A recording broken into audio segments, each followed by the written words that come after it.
পিরোজপুরের গায়েবী 450 সেতুর মহাপরিকল্পনার নেপথ্যে ছিল মহারাজ পরিবার। এতে 4 ভাইয়ের পকেটে গেছে 900 কোটি টাকার বেশি। আওয়ামী লীগ আমলে নেওয়া এইসব প্রকল্পে যোগ সাজশ ছিল একেবারে সরকারি কর্মকর্তা থেকে রাজনীতিবিদ পর্যন্ত। পিরোজপুর ঘুরে এসে ইমদাদ হকের 2 পর্বের রিপোর্টের আজ শেষ পর্ব। ক্যামেরায় ছিলেন হিমু শিকদার। নতুন বাংলাদেশ গড়তে এলো জুলফিকার স্টিল। জুলফিকার স্টিল, ইস্পাত দৃঢ় অঙ্গীকার। পিরোজপুরের ভান্ডারিয়ার কদমতলা ইউনিয়ন বাগমারা আবাসন সড়কে 96 মিটার দৈর্ঘ্যের একটি বেইলি ব্রিজ নির্মাণে বরাদ্দ ছিল 10 কোটি 32 লাখ টাকা। কাজ পায় ঠিকাদারি প্রতিষ্ঠান ইফতি ইটিসিএল প্রাইভেট লিমিটেড। তবে কাজ না করেই তুলে নেওয়া হয় বিল। শুধু ভান্ডারিয়া নয়, 2019 থেকে 2023 সাল পর্যন্ত উপজেলা সদর, কাউখালী, মঠবাড়িয়া, নাজিরপুর, নেছারাবাদ এবং ইন্দুরকান্দি উপজেলায় এমন 450 ব্রিজ নির্মাণের কাজ পায় আওয়ামী লীগের তৎকালীন সংসদ সদস্য মহিউদ্দিন মহারাজের 4 ভাই। ভুতুড়ে বিল যাদের পকেটে গেছে 923 কোটি টাকা। এই এলাকায় নাকি প্রচুর কাজবাজ আসছে, কিন্তু আমরা আসলে তেমন সুবিধা পাইনি। এই ব্রিজটা ভালো ছিল, মোটামুটি ব্রিজটা ভাঙছে, ভেঙে পরে আর কোনো কাজে আসে নাই। সরকার তো বিভিন্ন খাতে বিভিন্ন জায়গায় উন্নয়নমূলক কাজে অনেক টাকা দিয়ে থাকে, এটাই দিয়েছে কিনা এটা আমি জানি না। নদমুল্লা ইউনিয়নের 6 নম্বর ওয়ার্ডের ঠিক এই জায়গাটিতেই 18 মিটার দৈর্ঘ্যের একটি আয়রন ব্রিজ নির্মাণের কথা। বাস্তবে কাজের কাজ হয়নি কিছুই, অথচ খাতা কলমে নির্মাণ কাজ সম্পূর্ণ দেখিয়ে তুলে নেওয়া হয়েছে বরাদ্দের পুরো অর্থ।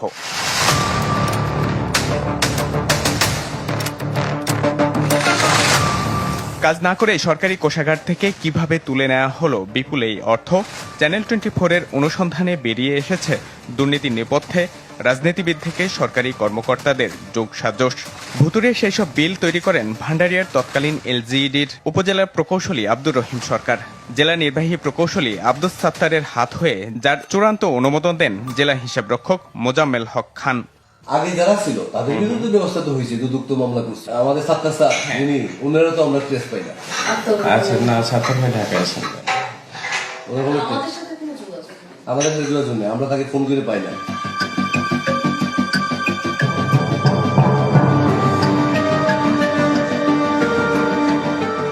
অনুসন্ধানে মিলেছে আরো চাঞ্চল্যকর অনেক তথ্য। 2017 সালে প্রকল্পের প্রস্তাবনা তৈরি করেন 2011 থেকে 13 সাল পর্যন্ত পিরোজপুরে নির্বাহী প্রকৌশলী হিসেবে কাজ করা আব্দুল হাই। তাকে প্রকল্প পরিচালক হিসেবে নিয়োগ দিতে দুতিয়ালি করেন মহিউদ্দিন মহারাজ। পরবর্তীতে যিনি আওয়ামী লীগের সংসদ সদস্য হয়ে বেপরোয়া হয়ে ওঠেন।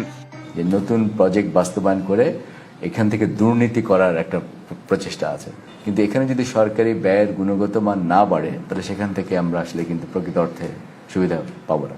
ঠিকাদারদের সাথে সংশ্লিষ্ট দপ্তরগুলোরও এক ধরনের আঁতাত থাকে। তারা যে যখন আপনার প্রকল্পের যে তৈরি করে, যে বাজেট যেটা তৈরি করে, সেই বাজেটের ভিতরেও দেখা যাবে যে তারা তাদের পার্সেন্টেজ ধরে নেয়। পিরোজপুরের বেইলি ব্রিজ দুর্নীতি নিয়ে 2023 সালে পরিকল্পনা মন্ত্রণালয়ের বাস্তবায়ন পরিবীক্ষণ ও মূল্যায়ন বিভাগের প্রতিবেদন ধামাচাপা দেওয়া হয় রাজনৈতিক প্রভাবে।